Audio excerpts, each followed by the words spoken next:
হাবুল সেন বলে যাচ্ছিল, পোলাও, ডিমের ডালনা, রুই মাছের কালিয়া, মাংসের কোরমা। উস উস শব্দে নোলা জল টানলো টেনিদা। বলে যা, থামলি কেন? মুরগ মুসল্লা, বিরিয়ানি, পোলাও, মশলাদার ধোসা, চাউ চাউ, স্বামী কাবাব।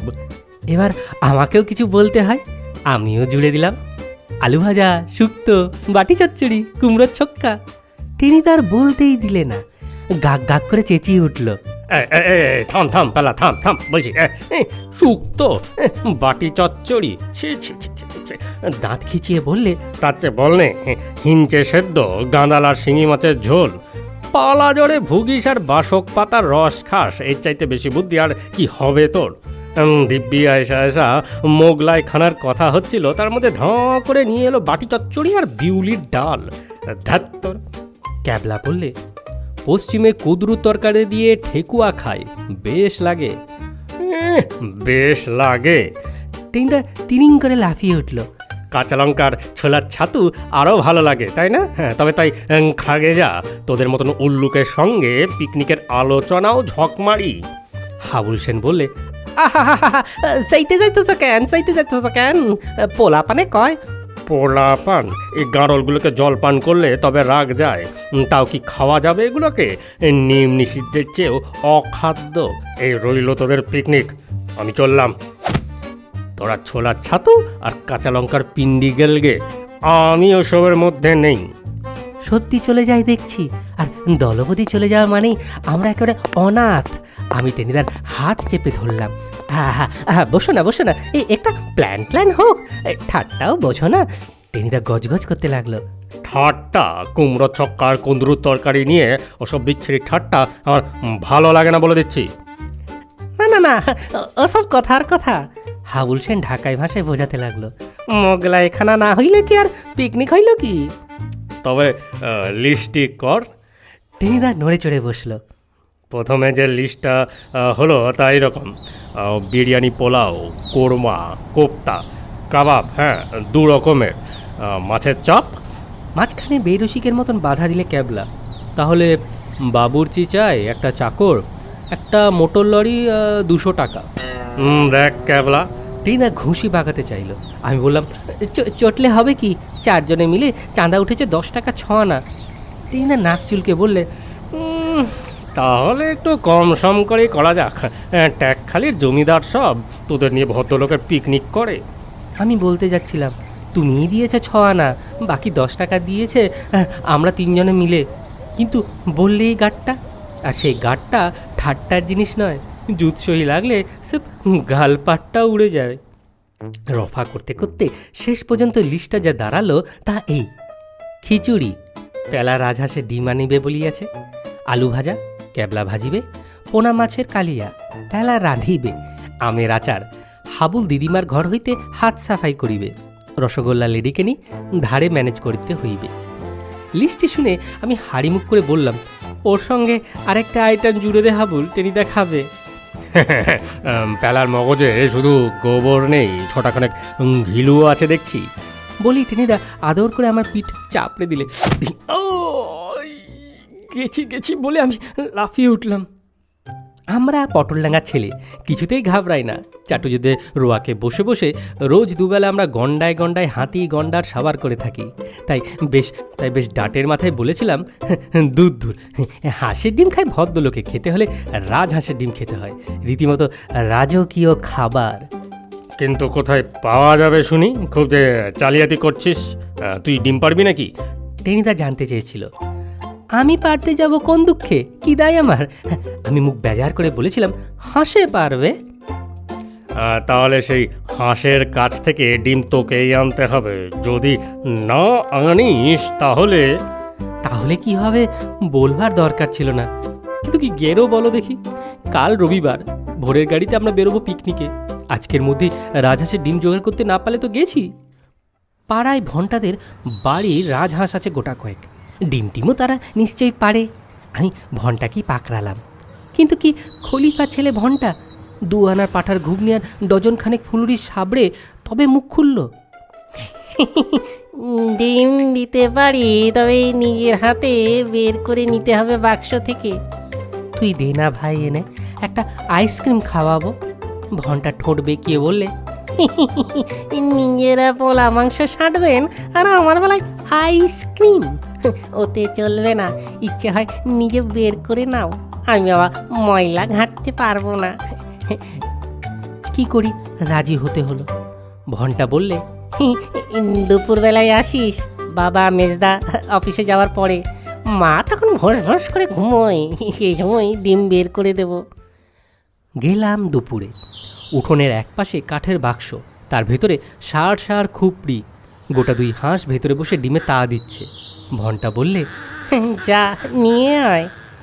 কিন্তু কাছে যেতে বিতি কিচ্ছিরিভাবে ফ্যাস ফ্যাস করে উঠলো হাঁস দুটো। ফোঁস ফোঁস করছে যে।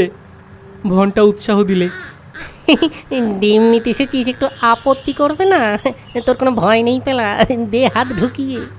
হাত ঢুকিয়ে দেবো, কিন্তু কি বিচ্ছিরি ময়লা, ময়লার কি বদখত গন্ধ, একেবারে নাড়ি উল্টে আসে। তার উপরে যেরকম ঠোঁট ফাঁক করে ভয় দেখাচ্ছে। ঘন্টা বললে, চিয়ারা পেলা, লেগে যা। যা থাকে কপালে বলে যেই হাত ঢুকিয়েছি সঙ্গে সঙ্গে ওরে বাপরে, খটাং করে হাঁসটা হাত কামড়ে ধরলো। সে কি কামড়, হাউমাউ করে চেঁচিয়ে উঠলাম। কি হয়েছে রে ভন্টা? নিচে এত গোলমাল ঘন্টার মায়ের গলার আওয়াজ পাওয়া গেল। আমি আর নেই, হ্যাঁচকার টানে হাঁসের ঠোঁট থেকে হাত ছাড়িয়ে চোঁচা দৌড় লাগালাম। দরদর করে রক্ত পড়ছে তখনও।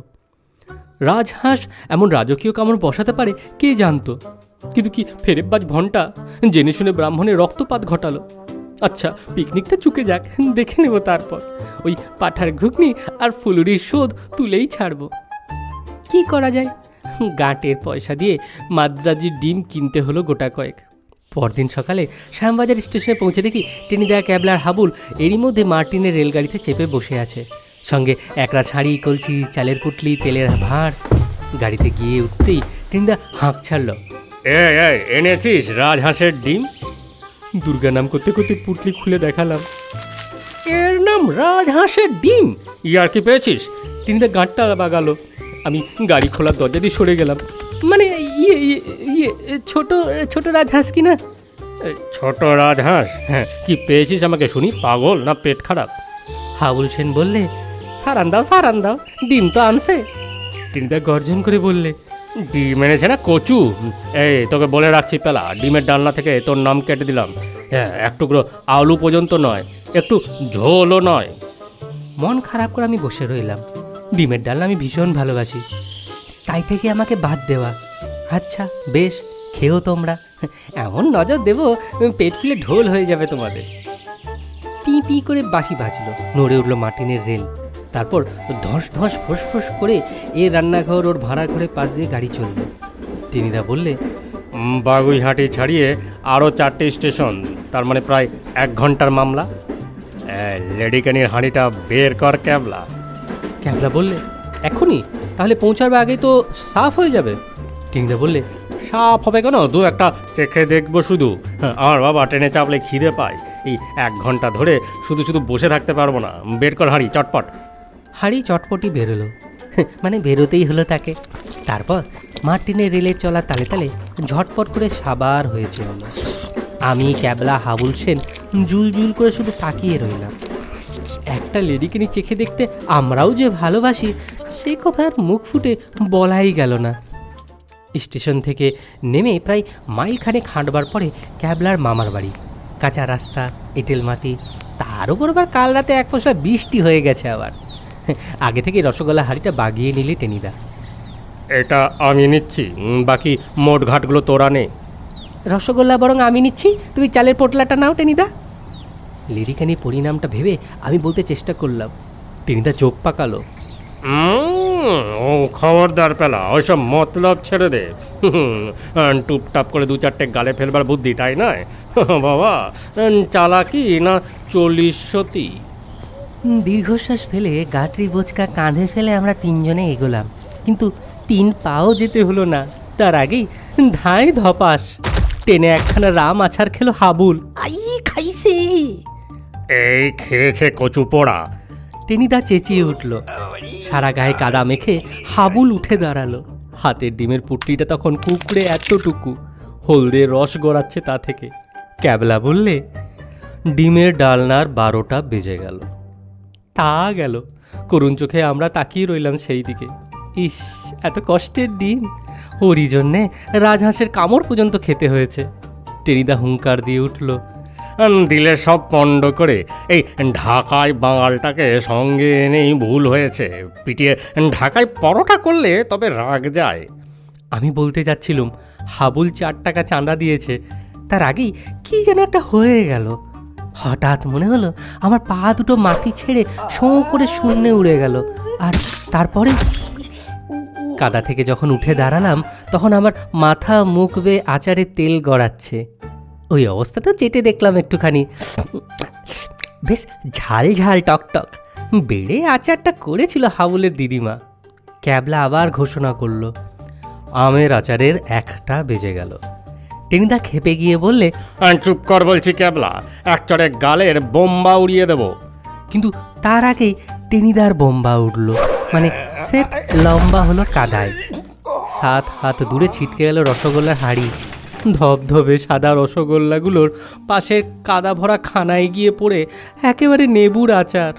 ক্যাবলা বললে, ইস, রসগোল্লার 2টো বেজে গেল। এবার আর টেনিদা একটাও কথা বললে না, বলবার ছিলই বাকি। রসগোল্লার শোকে বুক ভাঙা দীর্ঘশ্বাস ফেলতে ফেলতে 4 জনে পথ চলতে লাগলাম আমরা। টেনিদা তবু লেডি কেনিগুলো সাবার করেছে, কিন্তু আমাদের সান্ত্বনা কোথায়? অমন স্পঞ্জ রসগোল্লাগুলো। 5 মিনিট পরে টেনিদায় কথা কইল, তবু পোনা মাছগুলো তো আছে, কি বলিস? খিচুড়ির সঙ্গে মাছের কালিয়া আর আলু ভাজা নেহাত মন্দ হবে না, হ্যাঁ কি বলিস?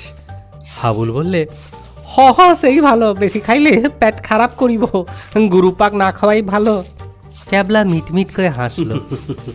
শেয়াল বলছিল দ্রাক্ষাফল অতিশয় খাট্টা। ক্যাবলা ছেলেবেলায় পশ্চিমে ছিল, তাই 2-একটা হিন্দি শব্দ বেরিয়ে যায় ওর মুখ থেকে। টেনিদা বললে, খাট্টা? বেশি পাঠ্যামো করবি তো 4টা বসিয়ে দেবো। ক্যাবলা ভয়ে স্পিকটি নট। আমি তখনও নাকের পাশ দিয়ে ঝাল ঝাল টকটক তেল চাটছি। হঠাৎ বুক পকেটটা কেমন ভিজে ভিজে মনে হলো। হাত দিয়ে দেখি বেশ বড় সড়ো এক টুকরো আমের আচার তার ভেতরে কায়েমি হয়ে আছে। জয় গুরু! এদিক ওদিক তাকিয়ে টপ করে সেটা তুলে নিয়ে মুখে পুড়ে দিলাম। সত্যি হাউলের দিদিমা বেড়ে আচার করেছিল। আরও গোটা কয়েক যদি ঢুকতো। বাগান বাড়িতে পৌঁছালাম আরও 15 মিনিট পরে। চারিদিকে সুপারি আর নারকেলের বাগান, একটা পানা ভর্তি পুকুর, মাঝখানে একতলা বাড়িটা। কিন্তু ঘরে চাবি বন্ধ। মালিটা কোথায় কেটে পড়েছে কে জানে। টেনিদা বললে, কুচ পরোয়া নেই, চুলোয় যাক মালি। বলং বলং বাহু বলং, নিজেরাই উনুন খুঁড়বো, তারপরে খড়ি খুঁড়বো, রান্না করব। মালি বেটা থাকলেই তো ভাগ দিতে হতো। যা হাবুল, ইট কুড়িয়ে আন, উনুন করতে হবে। পেলা কাঠ কুড়িয়ে নিয়ে আয়, ক্যাবলাকেও সঙ্গে করে নিয়ে যা। আর তুমি? আমি ফস করে জিজ্ঞেস করে ফেললাম। আমি? একটা নারকেল গাছে হেলান দিয়ে টেনিদা হাই তুলল। আমি এগুলো সব পাহারা দিচ্ছি। সবচাইতে কঠিন কাজটা আমি নিলাম।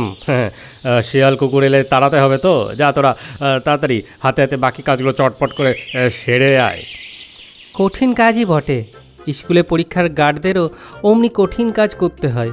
তৈরাসিক অঙ্ক কষতে গিয়ে যখন ঘোড়া ঘোড়া ঘাস ঘাস নিয়ে আমাদের দম আটকাবার জো, তখন গার্ড মোহিনীবাবুকে টেবিলে পা তুলে দিয়ে ফর ফর শব্দে নাক ডাকতে দেখেছি। টেনিদা বললে, যা যা সব দাঁত বেদ করে দাঁড়িয়ে আছিস কেন? ঝা করে রান্নাটা করে ফেল, বড্ড খিদে পেয়েছে রে। তা পেয়েছে বই কি, পুরো 1 হাঁড়ি লেডিকেনি এখনও গজগজ করছে পেটের ভেতর। আমাদের বড়াতেই শুধু অষ্টরম্ভা। প্যাঁচার মতন মুখ করে আমরা কাঠখড়ি সব কুড়িয়ে আনলাম। টেনিদা লিস্টি বার করে বললে, মাছের কালিয়া, পেলা রাঁধিবে। আমাকে দিয়েই শুরু। আমি মাথা চুলকে বললাম, খিচুড়ি টিচুড়ি আগে হয়ে যাক তবে তো। খিচুড়ি লাস্ট আইটেম, গরম গরম খেতে হবে।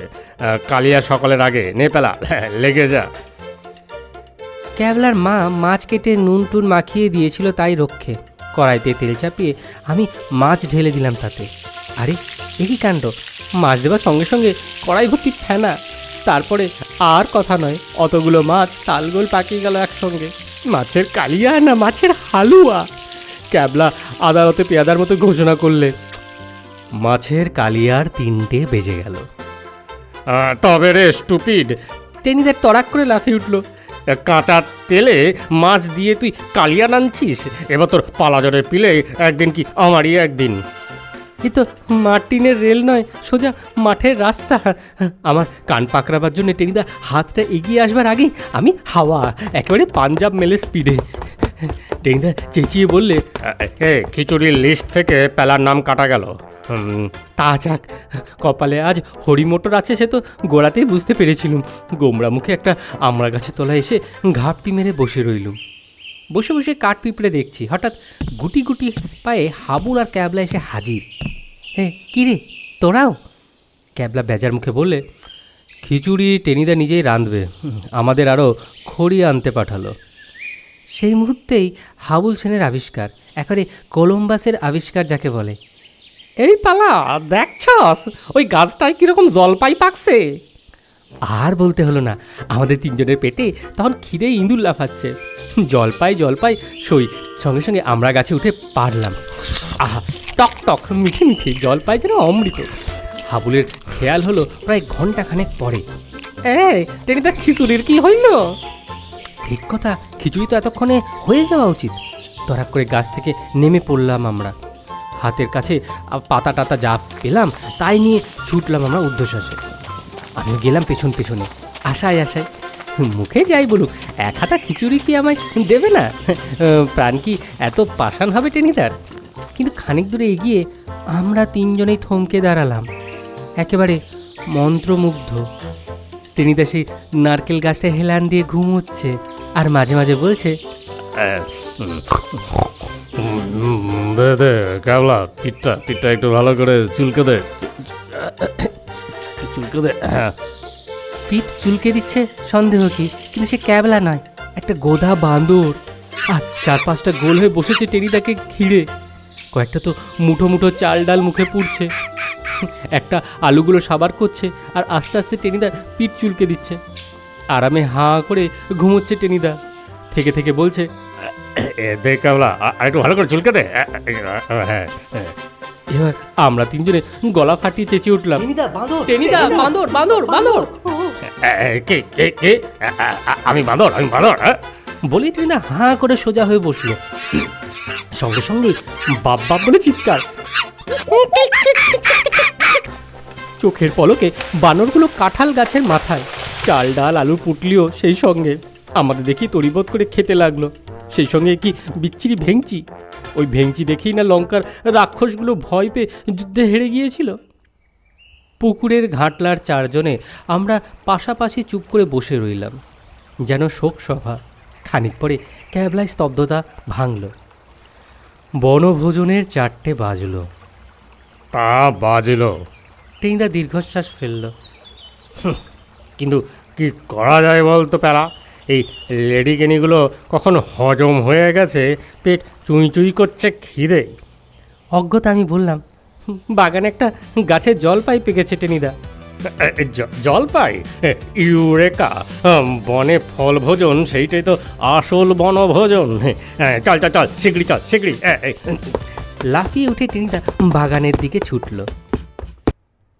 এখানেই সমাপ্ত নারায়ণ গঙ্গোপাধ্যায় রচিত টেনিদা সমগ্রহ থেকে বনভোজনের ব্যাপার। গল্প শুনতে ভালো লাগলে চ্যানেলটিকে সাবস্ক্রাইব এবং ভিডিওটিকে একটি লাইক করে দেবেন। অসংখ্য ধন্যবাদ।